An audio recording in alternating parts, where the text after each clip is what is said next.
বোনের বাড়িতে ঈদ করতে এসে প্রতিপক্ষের অস্ত্রের আঘাতে নারীর মৃত্যু।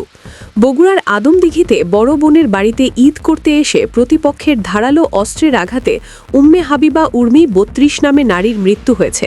এ হামলায় নিহতের বোন, বোনের স্বামী ও তাদের ২ সন্তান আহত হয়েছেন। শুক্রবার সন্ধ্যায় ঈদের কেনাকাটা করতে যাওয়ার পথে উপজেলার সদর ইউনিয়নের উজ্জ্বলতা গ্রামে এ ঘটনা ঘটেছে।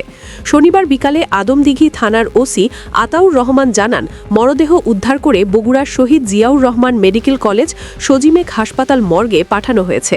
নিহতের বড় বোন উম্মে হাফিজা সুমি থানায় প্রতিবেশী কহির ফকির ও সিরাজুল ইসলাম সহ ১৩ জনের বিরুদ্ধে মামলা করেছেন। এর মধ্যে এজাহর নামীয় ৫ আসামিকে গ্রেফতার করা হয়েছে। নিহতের স্বজনরা জানান, নিহত উম্মে হাবিবা উর্মি নওগাঁর রানীনগর উপজেলার ভেবরা গ্রামের বাসিন্দা।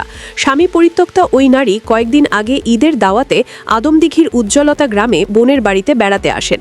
তার বড় বোন উম্মে হাফিজা সুমির সঙ্গে প্রতিবেশী কহির ফকির, তার ভাই হেলাল ফকির ও সিরাজুল ইসলামের দীর্ঘদিন ধরে পারিবারিক বিরোধ চলে আসছে। এর জেরে গত বছরের ৪ সেপ্টেম্বর উম্মে হাফিজা সুমি ও তার ছেলেকে মারধর করা হয়। এ ব্যাপারে হাফিজা আদমদিঘি থানায় একটি মামলা করেন।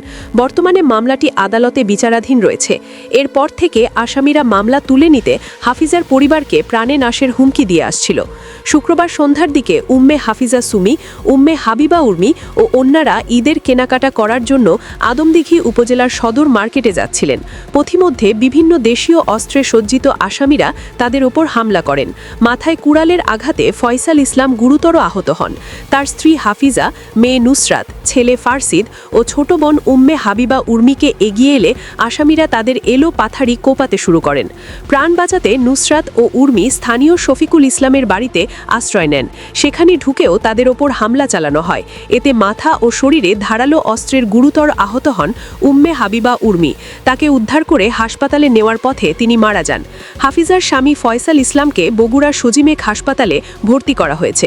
অন্যরা প্রাথমিক চিকিৎসা নিয়েছেন। মামলার বাদী উম্মে হাফিজা সুমি জানান, ছোট বোন উর্মি গত ১৫ দিন আগে ঈদ উদযাপনের জন্য তাদের বাড়িতে বেড়াতে এসেছিল। এখানে প্রতিপক্ষের হামলায় তার মৃত্যু হয়েছে। এ সময় ৪ জন আহত হয়েছেন। তিনি অবিলম্বে আসামিদের গ্রেফতার ও তাদের দৃষ্টান্তমূলক শাস্তি দাবি করেছেন।